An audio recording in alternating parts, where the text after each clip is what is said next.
Fala galera, tá começando mais um Total 90 Podcast.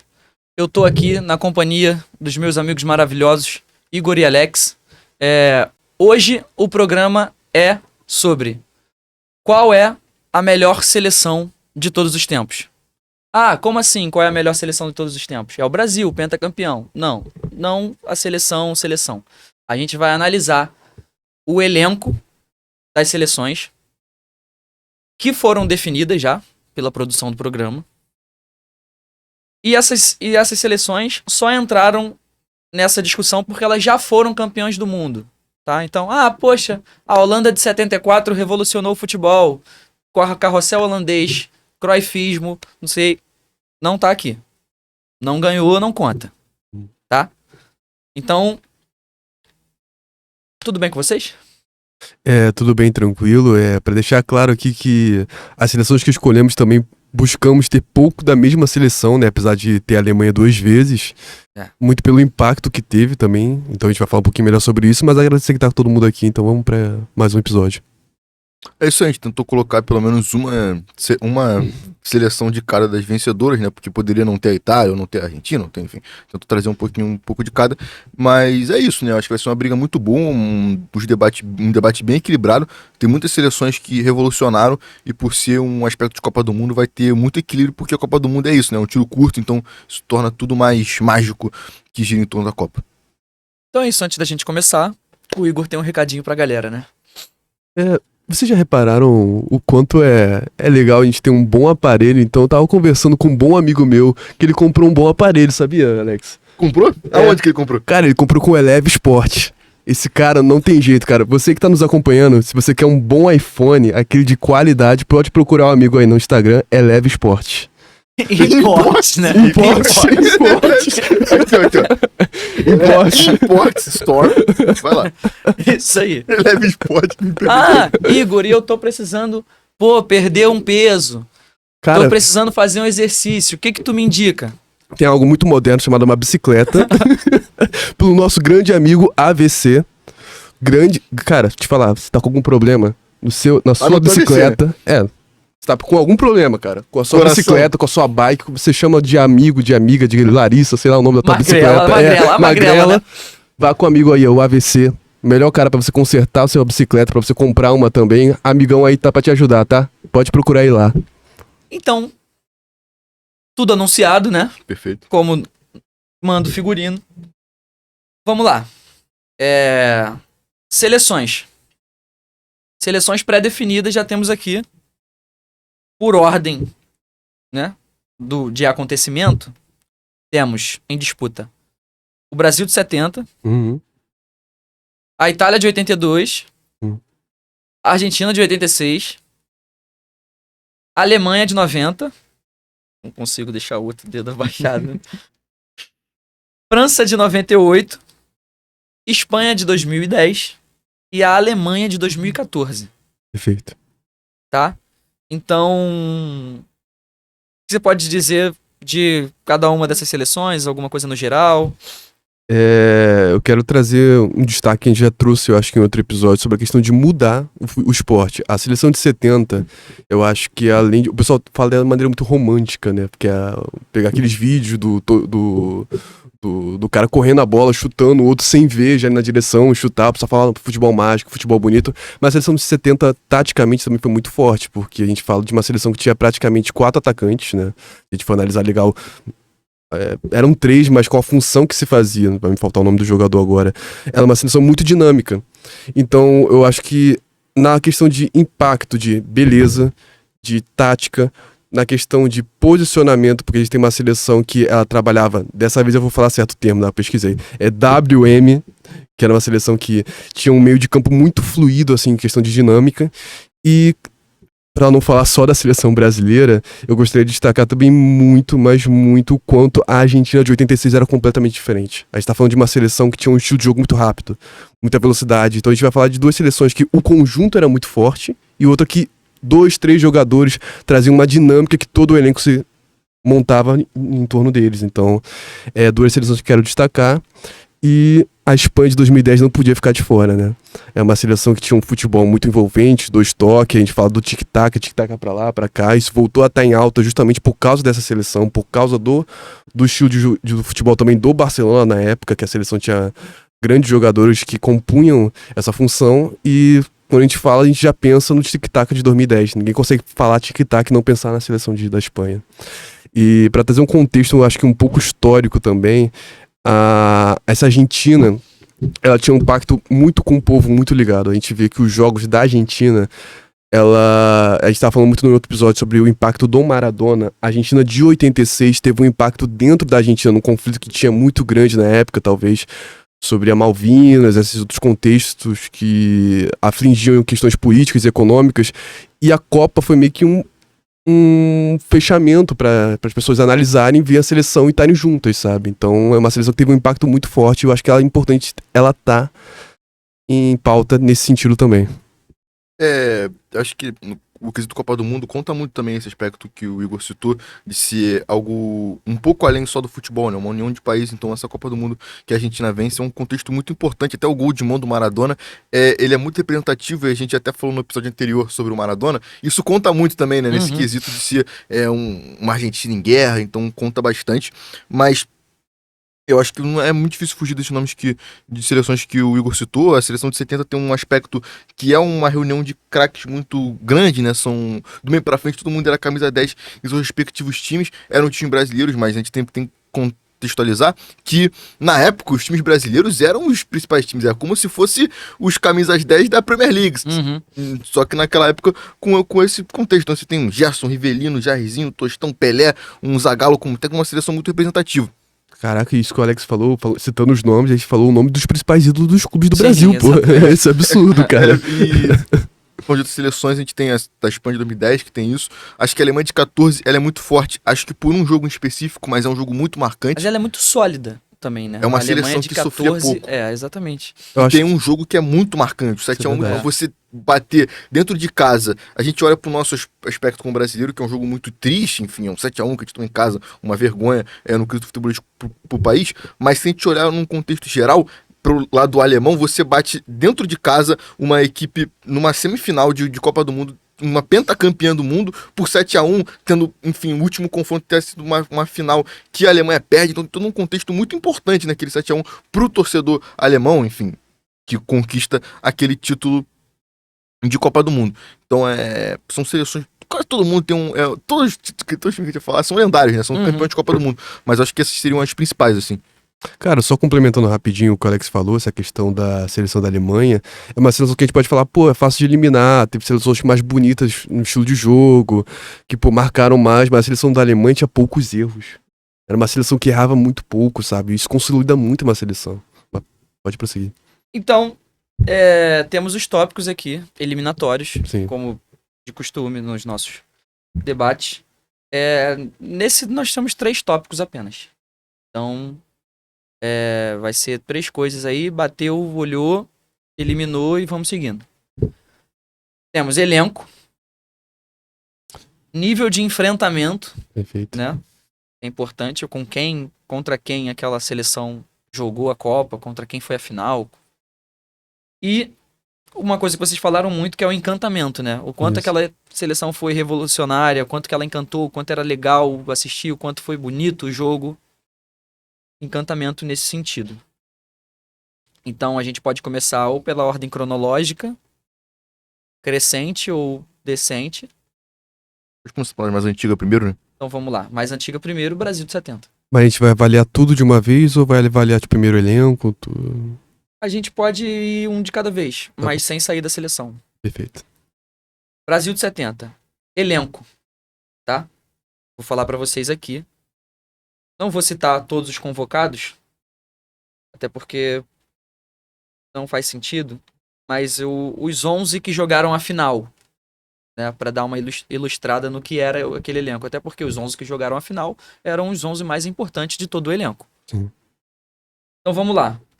No gol, o Brasil tinha Félix, Carlos Alberto Torres, a zaga composta por Brito Piazza, na lateral esquerda, Everaldo, Um meio de campo com Clodoaldo, Gerson, Rivelino, Jairzinho e um ataque com Pelé e Tostão. Absurdo. Né, não tem o elenco sem tirar nem pôr, né? Todo mundo é craque, todo mundo é um jogador absurdo, todo mundo tem muita história no clube, nos clubes que jogaram. De elenco é absurdo. A gente citou o maior ídolo da história do Cruzeiro, o Tostão, o maior ídolo da história do Corinthians, o Rivelino, o maior ídolo da história do Santos, que é o Pelé. Acho que tá faltando mais. Félix, que fez história no Ainda tem Gerson Rivelino. Fluminense, né? História no Fluminense, tem o Gerson também fez história no É Fluminense, verdade. Botafogo jogou no Flamengo, tem Rivelino. Uhum. Cara, então a gente tá falando de uma seleção que, tipo, reúne, sabe, todas as torcidas, assim, de maneira geral. E eu acho que no quesito encantamento é a primeira aqui. Eu acho que é a seleção que jogou Carlos futebol mais Alberto Torres bonito. na lateral, uma zaga Brito Piazza, uma zaga muito forte. Acho que a única coisa que tem aí é um Everaldo na lateral esquerda. Acho que também cumpriu o papel e tá ali pra cumprir o papel dele. Ele não Perfeitamente. precisava fazer nada, era só não estragar. Cara, quando tem um bom jogador perto de craques da bola, Ele fica ofuscado. parecia um bagre completo, mas não era isso. Era um jogador muito bom. Mas Então vamos lá. O nível de enfrentamento. Ou seja, o caminho dessa seleção até a final e, consequentemente, o título. Na fase de grupos, o Brasil enfrentou a Tchecoslováquia Uhum. e venceu por 4-1 no primeiro jogo. Venceu a Inglaterra por 1-0 e venceu a Romênia por 3-2, A Inglaterra que foi campeã em 66. se classificando em...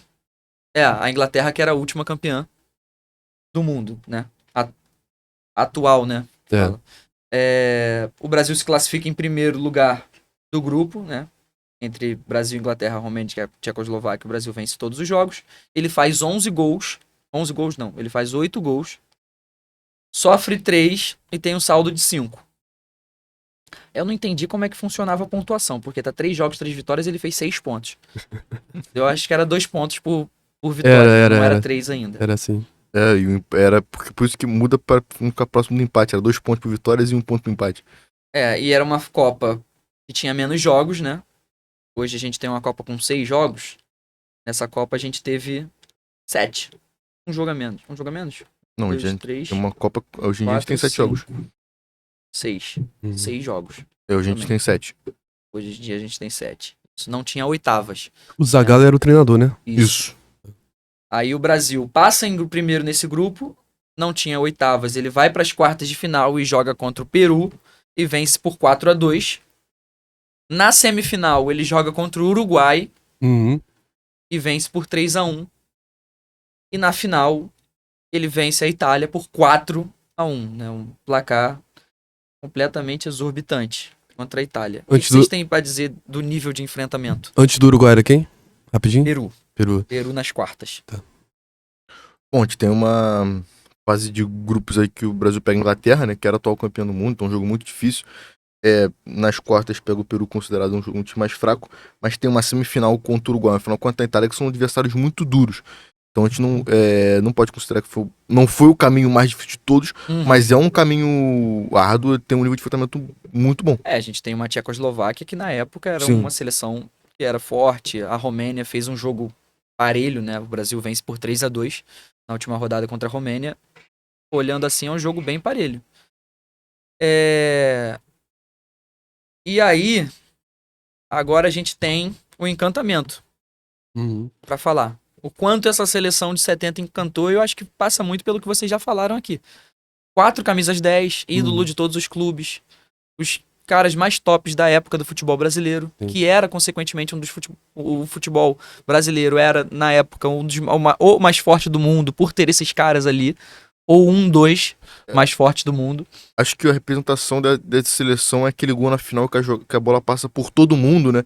Que é um vídeo espetacular, tocando um sambinha. Em Em 4K colorido, a primeira Copa a cores, não é?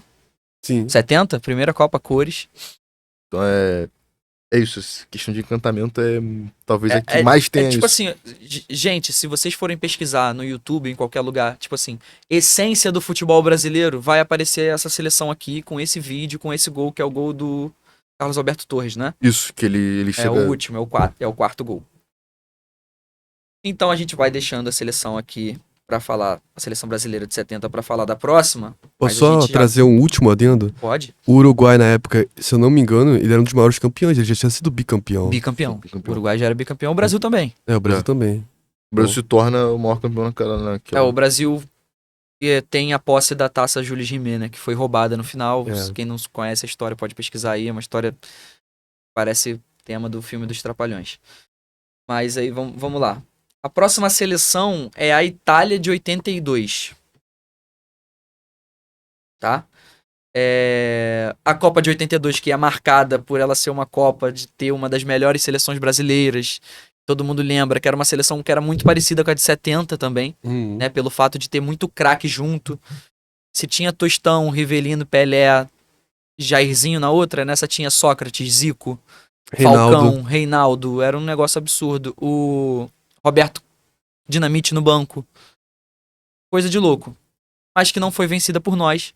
Foi vencida pela Itália, que nos elimina, né? Naquele fatídico jogo dos 3-2.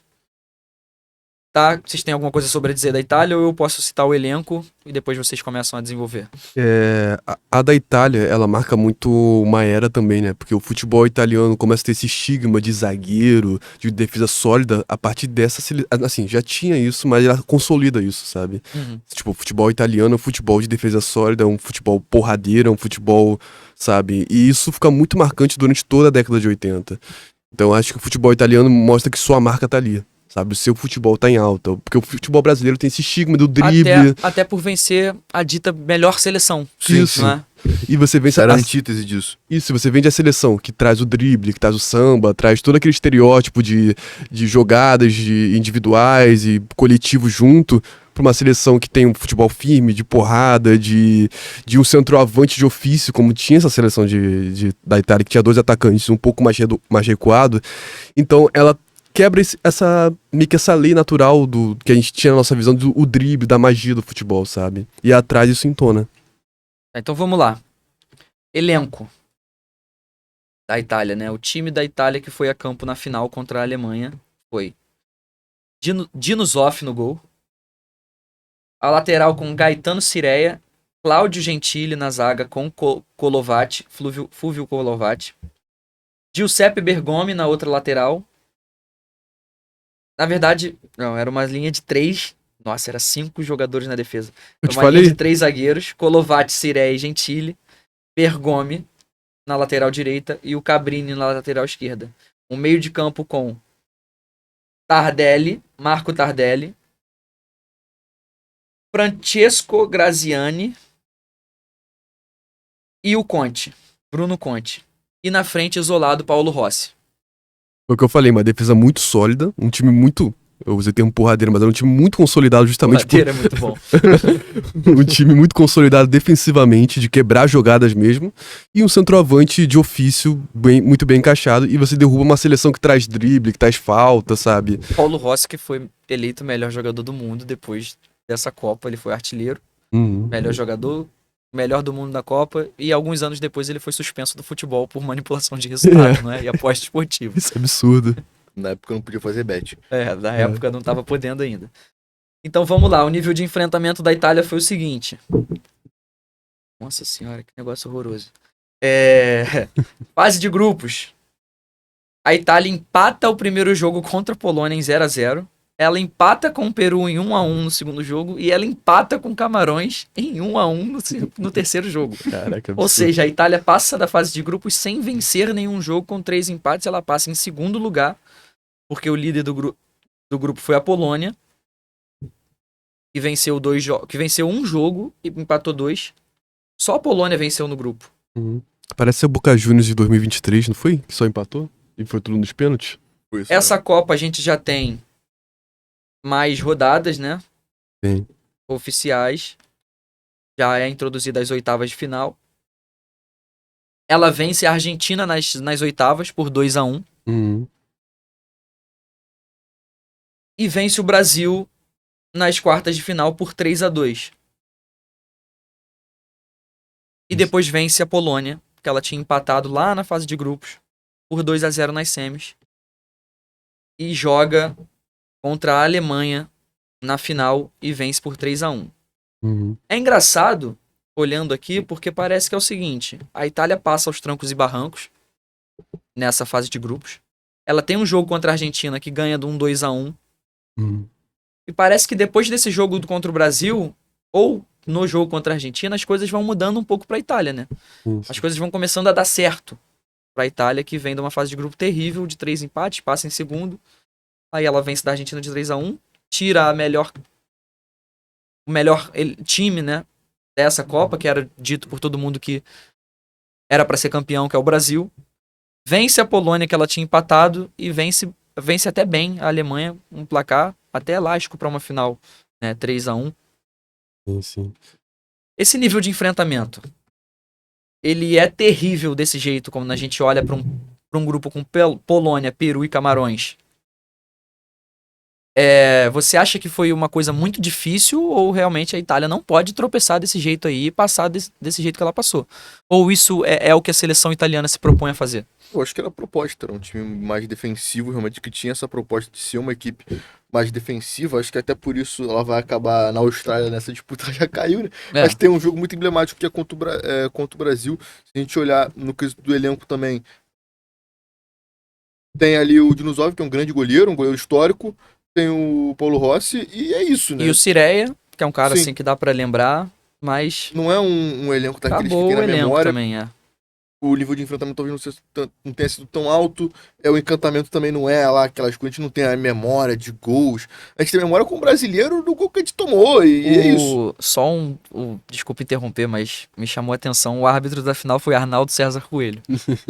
Só, Mas só- o Calvão, acho que não pode o deixar- Galvão sempre falava sobre não isso. podia ter deixado passar em branco isso. Da final no Finalista estádio de Copa do Santiago Bernabéu, público de 90 mil pessoas. Absurdo. Mas só complementando o que o Alex falou, também eu acho que a questão de ser uma seleção que não tinha grandes craques, mas taticamente foi muito forte, como eu falei. Foi uma seleção de quebrar o time adversário. Que ela pegou uma Argentina, que na próxima Copa vai ser campeã, se não me engano. Ela é de. 82 e 86 vem a Isso, Argentina é de vence. 86. Se não me engano, 4 jogadores da Argentina dessa Copa vão estar no outro elenco. Então você tem duas seleções. Inclusive o Maradona. Inclusive o Maradona. Então você vai ter duas seleções com futebol muito criativo, com futebol muito pra frente e a tática de 3 zagueiros que foi fixo durante toda a Copa da Itália com o centroavante matou essas duas seleções. Então não foi um elenco de craque, não foi um elenco recheado, mas foi um elenco que anulou as principais seleções do mundo. Taticamente funcionou. Concordam comigo que a parte do encantamento a gente não precisa Não tem. debater, porque não vai achar. Foram jogos. Foram empates ruins, depois jogos burocráticos nas fases finais, vencendo o jogo e sendo campeã. Então a gente pode passar para a próxima seleção, que é a Argentina de 86, que o Igor acabou de citar. E ela tem o seguinte elenco. No gol, Nery Pumpido. 3 zagueiros também. Uhum. Só que aí jogando com 2 alas mais avançados. 3 zagueiros que são Oscar Ruggeri, José Luiz Cucúcio e José Luiz Brown. 2 José Luiz no mesmo time. Os 2 alas eram o Ricardo Giusti e Júlio Olartigoechea. No meio-campo, Sérgio Batista, Diego Maradona, Héctor Henrique. O ataque, talvez alguns dos jogadores mais conhecidos, né? Jorge Burruchaga e Jorge Valdano. Alguém quer acrescentar alguma coisa sobre o elenco? Já posso vir para o nível de enfrentamento? Eu só quero destacar que a Argentina, eu acho que ela tem um elenco muito recheado do meio pra frente, né? O elenco eram bons jogadores, mas são jogadores que a gente não lembra com grande apreço. É a Copa do Maradona. É a Copa do Maradona. Isso. Tirando os 2 centroavantes, né, que é o Burruchaga e o Valdano, olhando para esse time da Argentina, a gente só olha pro Maradona. Não, e o que ele fez foi absurdo, então... E o árbitro dessa final foi o Romualdo Arpe Filho, mais um brasileiro, tá? Então Perfeito. foram 2 finais seguidas de Copa do Mundo sendo apitadas por 2 árbitros brasileiros. Você aí que critica A arbitragem brasileira. Algo de um textor. A arbitragem brasileira ruim é fruto do futebol moderno. Então, aqui as coisas ainda, os juízes eram bons. Debate pra semana que vem. Vamos lá, Perfeito. nível de enfrentamento. Fase de grupos. A Argentina vence da Coreia do Sul Coreia do Sul, em 86, gente. Pior- Não tinha nem K-pop ainda, gente, quanto mais futebol. Perfeito. 3-1 na Coreia do Sul. Era uma Coreia só, Igor? Você quer o contexto histórico? Não. 86 não, Não, não. dividido já. Porque ela foi dividida no final da Segunda Guerra. Então, Perfeito. já... 1-1 com a Itália, atual campeã do mundo. Sim. E 2-0 na Bulgária. A Argentina passa em primeiro. Bulgária que era forte nessa época. tem Bulgária ser que era ressaltado. muito forte nessa época. Uhum. É uma fase de grupo tranquila, né? 2 vitórias, um empate. Empatou contra a seleção mais forte do grupo, junto com ela. Perfeito. A gente vai para uma oitavas de final contra o Uruguai, um clássico. Argentina e Uruguai pega fogo. Já Uhum. decidiu a Copa do Mundo. Sim. Né? A Argentina vence por 1-0. E aí a gente tem talvez o jogo mais emblemático da Copa, que é nas quartas de final. Uhum. Até mais do que a própria final. Né?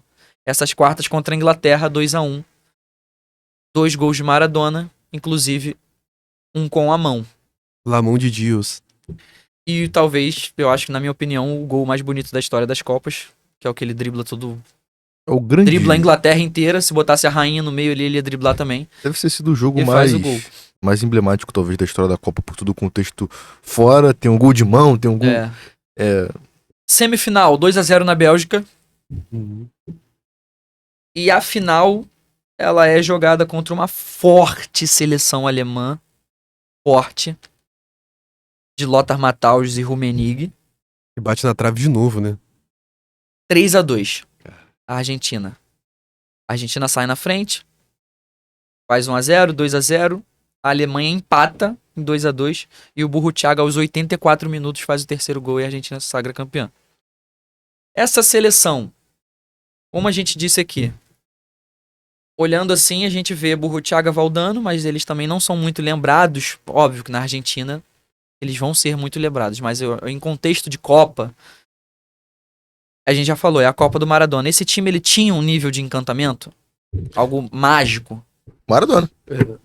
E comparado ao anterior, tinha muito mais, né? Porque, como eu falei, a Itália era muito burocrática, né? Era um estilo de jogo muito jogar a bola pro centroavante e ele matar o jogo. Então essa seleção, na minha opinião, trouxe o encanto novamente, sabe? Pra Copa do Mundo.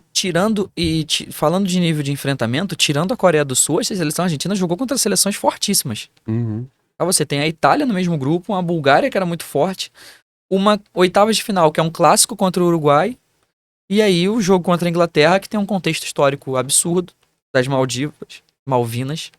Maldivas é outro lugar. Aí, então é um nível de enfrentamento muito alto, um dos mais altos até aqui, de todo da seleção de 70 e 82 que a gente já analisou, é um dos níveis de enfrentamento mais alto. Me acho. E eu acho que o jeito que foi jogado cada jogo do mata-mata também tem um impacto muito maior, sabe? Porque você vê que a jogada dos gols, o Maradona correndo, o pessoal dando carrinho, você vê que durante todo o jogo parecia que era a Copa da vida do Maradona, sabe? Durante tudo que tinha acontecido do lado de fora, todo o contexto fora, você se olha, você fica querendo, sabe? Não se envolver, mas não tem como. Você se arrepia, eu acho que é a seleção que mais tem a cara de uma pessoa. De toda a história. E acho que nesse contexto a gente tá tentando meio que eliminar alguma. Não tem como eliminar a seleção. Não tem como. Por tudo. Tem um encantamento, né? Tem jogos históricos, gols históricos, tem um jogador histórico, enfim, tem tudo. O nível de enfrentamento é muito bom. Talvez no elenco perca um pouco, mas o resto tem tudo. Então acho que é uma equipe que nessa disputa vai continuar aí pra gente debater. Das 3 que a gente analisou, é consenso que a Itália de 82 fica pelo caminho. Isso, Sim. Fica. Perfeito. Então a gente pode ir agora para a Alemanha de 90, que joga a final contra a Argentina, de novo, que era a atual campeã do mundo. E a Alemanha de 90 tem os seguintes enfrentamentos. Primeira rodada da fase de grupos, ela perde para Camarões. Ah não, tô vendo da Argentina, desculpa. Alemanha aqui desse lado. Ela vence Iugoslávia por 4-1. Vence o Emirados Árabes Unidos, que por 5-1 fez o que tinha que fazer. E ela empata com a Colômbia em 1-1. A Alemanha passa primeiro. A Alemanha, que ainda era a Alemanha Ocidental, ainda estava dividida. Sim. Ela joga as oitavas de final contra a Holanda e vence por 2-1. Depois ela vence a Tchecoslováquia por 1-0 nas quartas. Passa da Inglaterra na semi nos pênaltis. 4-3 nos pênaltis, o jogo no placar normal 1-1. E vence da Argentina por 1-0 na final, com gol aos 85 minutos do Bremen de pênalti. Então, tipo assim, tirando a fase de grupos da Alemanha, são jogos muito duros, né?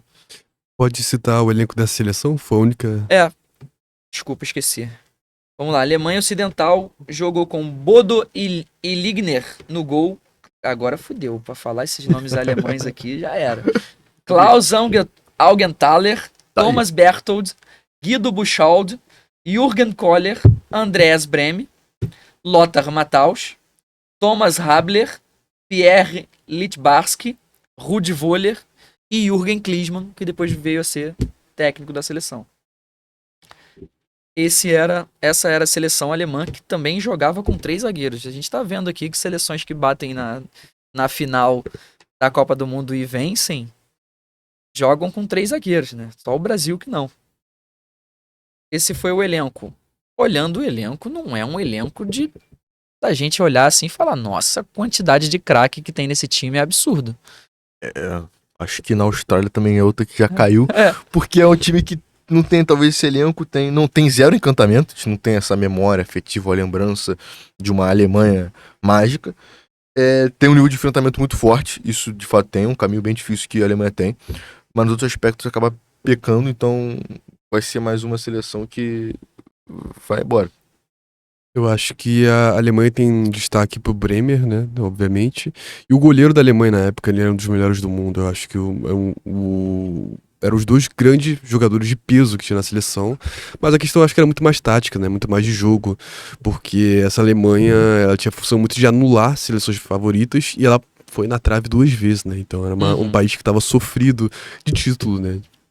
Queria revanche de qualquer jeito, justamente contra a Argentina, então foi a hora dela conseguir. Então acho que novamente foi o futebol de encantador perdendo para uma seleção muito mais tática, uma seleção muito mais bruta também, fisicamente. Você vê o jogo, os argentinos enorme comparado quer dizer, os alemães enorme comparado aos argentinos. Então foi um jogo muito físico, foi um jogo muito tático e foi um jogo de peças fundamentais na hora que tinha que ser, né? Se você vê esse jogo, ele é um jogo muito, muito brigado no meio de campo. A reprise que tem no YouTube, em melhores momentos, pra quem quiser acompanhar aí. Mas uma coisa muito do DNA alemão, né? A gente vai falar um pouco mais, acho que em 14 também a parada é isso, né? Uns caras mais grande, mais robótico, né? É um time bastante sólido. Tá, então essa é pesada, né? É muito duro falar disso aqui. França de 98.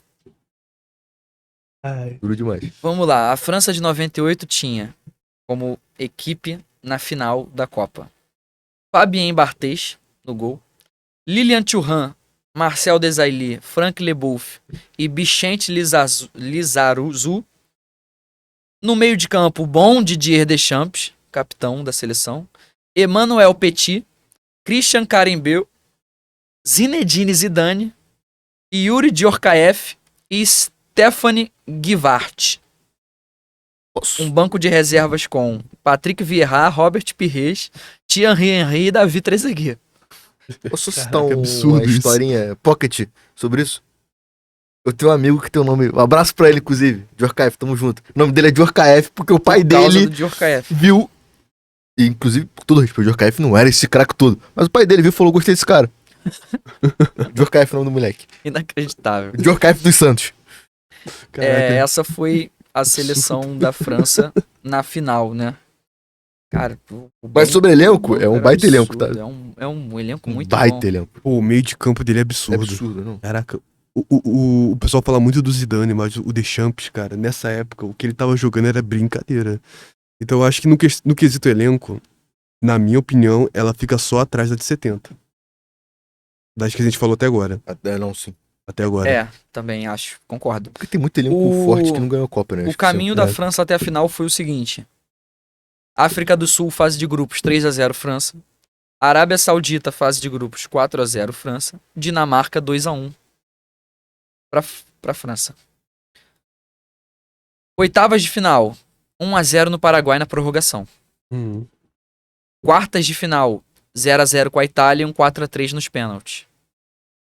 Semifinal, 2-1 pra Croácia de Davos Suker, Sim. artilheiro da Copa, né? E a final, não tem por que falar. Tô brincando. 3-0 na seleção brasileira na final da Copa. E aí, nível de enfrentamento? Eu posso começar? Pode começar. O nível de enfrentamento eu acho muito forte. A gente pode olhar hoje, talvez, o Paraguai ali, mas a Copa do Paraguai é muito boa em 98. Talvez tenha sido a melhor Copa na história do Paraguai. Cara, eu acho que pra quem gosta de, eu vou usar o termo entretenimento, mas, ver o nível de enfrentamento e como seleções foram parelhas com seleções históricas, é absurdo essa Copa. Sim.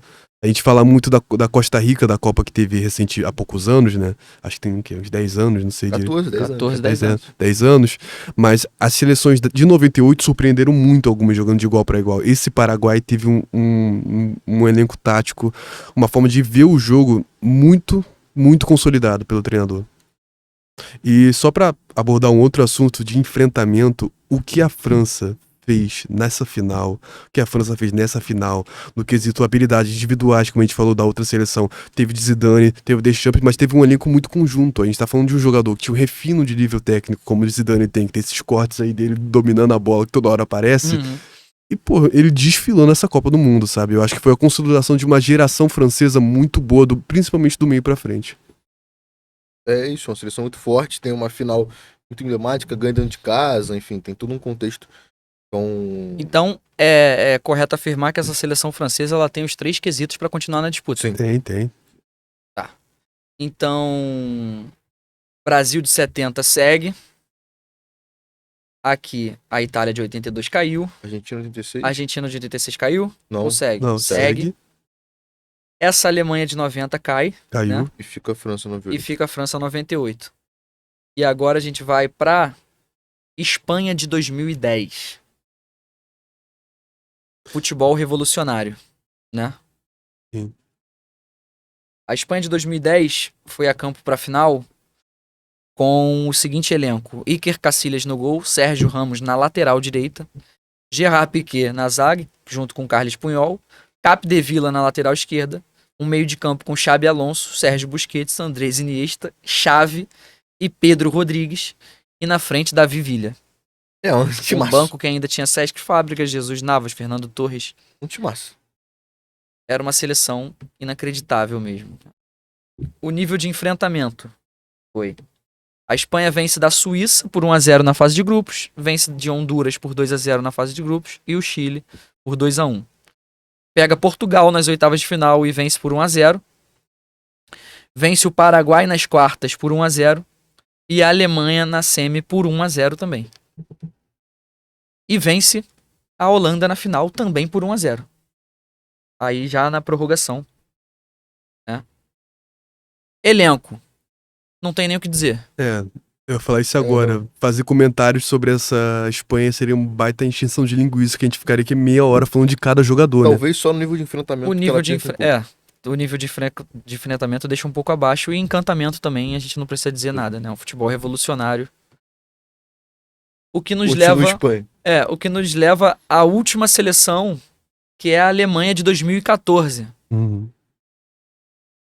Que foi pra final com Manuel Neuer, Philipp Lahm, Jerome Boateng e Mats Hummels.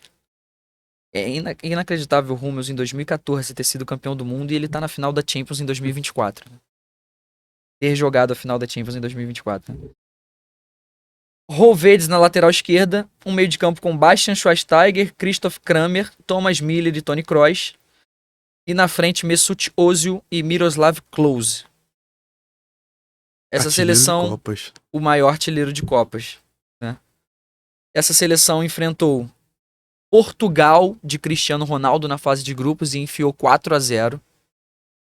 Empata com Gana em 2-2 e ganha dos Estados Unidos por 1-0. Pega a Argélia nas oitavas e vence por 2-1 na prorrogação. Ganha da França nas quartas. A gente pula a semifinal, porque eu não tô aqui pra ser humilhado de novo. E vai pra final contra a Argentina e vence por 1-0 também na prorrogação. Götze. Gol do Götze. Elenco. Eu acho que é um elenco que só perde pra de 70 e a anterior de 2010 e pra de 98. Ou tô errado? Sim. Então ela vai cair. Ela vai cair. Ela vai Essa cair. Alemanha vai mas cair. É um elenco muito forte e tem um nível de enfrentamento altíssimo. Porque ela também não teve um nível de encantamento absurdo, gente. É isso, Ninguém né? parava Um pra time ver a que Alemanha cometia poucos jogar. erros. É. Não, é como eu falei no início, né? O encantamento dela acho que é o menor que teve até agora. Tanto que ela tem 2 jogos que são pontos fora da curva, né? Portugal 4-0, Brasil 7-1.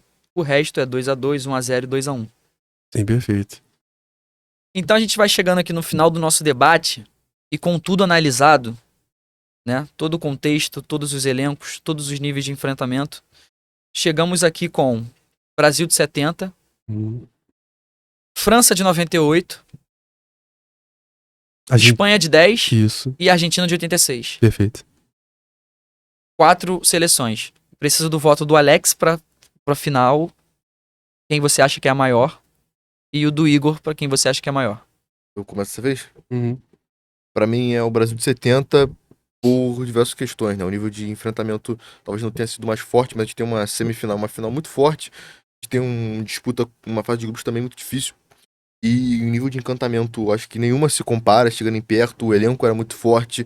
É um time que, naqueles vídeos de resumo que é futebol, era isso, né? Um jogo bonito, pra frente, toque de bola, consegue reunir diversas coisas. Enfim, eu acho que é o suprassumo do futebol, realmente, seleção de 70. Igor? A seleção de 70 não tem como ser diferente a resposta, mas só pra complementar o que o Alex falou de ser o exemplo do futebol, ser aquela coisa que a gente associa a futebol, a seleção de 70, ela, além de ter esse valor mágico, como teve a de 86 da Argentina, ela tem um valor, tipo, avassalador. Então, é um complemento das duas coisas. Então, decidida a seleção de 70 como a maior seleção de todos os tempos, eu gostaria de propor vocês a fazer um jogo, alguma coisa que a gente vamos pegar desses elencos que analisou e a gente fazer uma seleção desses elencos. Tem que ter pelo menos um jogador de cada seleção que foi analisada nesse time. Beleza? É o máximo um ou no mínimo um? Não, no mínimo um. Ah, perfeito. Um de cada, porque tem que ter um representante de cada seleção que venceu e esteve aqui na disputa. Perfeito. Então vamos lá, no gol. Quem vem no gol dessa seleção? A gente tem Manuel Neuer, Iker Casillas, E- Félix, Neuer. Neuer Não, no gol. também fecha Lateral esquerda. na esquerda. Vocês querem pegar o Torres, o Carlos Alberto Torres? Ah, não, ele não tá aqui. Ele é direita. Ele é direito. Ele é direita. Ele jogava nas duas, na verdade, mas eu não sei qual ele jogou na final. Ele jogou na final na lateral direita. Na direita. Então na lateral direita já tem Carlos Alberto Torres. Perfeito. Mas ele no Botafogo chegou a jogar nas duas, o que é bizarro, mas também. Lateral esquerda, Na esquerda. a gente pode fechar. Realmente não tem lateral esquerdo que chega tipo assim, nossa, esse aqui é o cara. No Brasil foi o Everaldo. Na Espanha foi quem? Foi o. A da Espanha Capdevila. foi Capdevila. Não tem como, não. França de 98, lateral esquerdo. Não, foi o Vicente Lizazu. Lá também. Argentina também não tem como, é muito fraca atrás. A gente pode O pegar. Volvedes também, né? Não tem condição. A Alemanha era quem? O Lan era na direita, né? Vou botar o Lama na direita ou o doutor na esquerda. Pode ser. Eu- Se a seleção é nossa, a gente decide. Perfeito. 2 zagueiros. Quer começar? Porque eu tô começando nos três. Pode ir. Pode ir. Zagueiro é difícil. Ficaria com Carlos Punhol. É isso que eu ia falar, o Puyol tem que estar, porque não tem ninguém da Espanha e na minha visão o Puyol foi um dos caras fundamentais pra aquela seleção. Puyol, Puyol e... a gente podia botar, pô, mas aí ia ficar muito Brasil, né? A gente pode botar uma Itália de 82, porque tem o Gentili e o Cireia. É verdade. Cireia. O Cireia é mais importante que o Gentili pra essa Copa. Então o Cireia vai junto com o Carlos Punhol. Meio de campo com 3. Isso. Sim. Aí tem que Iniesta. ter Iniesta, tem que ter seleção brasileira. Iniesta Gerson. e o Zidane vai ficar de fora. Cara- Gerson e Zidane. E o Pelé. Vai Caraca. entrar no frente. ataque? E o Rivelino ficou de fora, então. Vai entrar Iniesta, Gerson e Zidane. E o ataque é Pelé, Pelé, A gente bota Maradona. Maradona. Eu pensei, cara, Vão ser 6 meias, né? Mas tudo bem. o Close que é artilheiro de Copas, não, né? Ah, merece pro Close. Paulo Rossi. Tá, o Rossi. Rossi é mais importante Paulo que o Rossi pela Klose. Copa que fez, né? É, mais importante. E o técnico é o Zagallo, Perfeito. né? Perfeito, não tem Então, discussão. Muito obrigado pelo programa hoje. Foi sensacional debater isso com vocês. Rapaziada, a gente vai ficando por aqui. Se você gostou, deixa o seu like, deixa nos comentários aí. Faça esse exercício também, deixa sua seleção aí nos comentários, se você concordou com a gente que é a seleção de 70, ou se você acha que é alguma outra, deixa lá nos comentários, valeu? Até o próximo programa.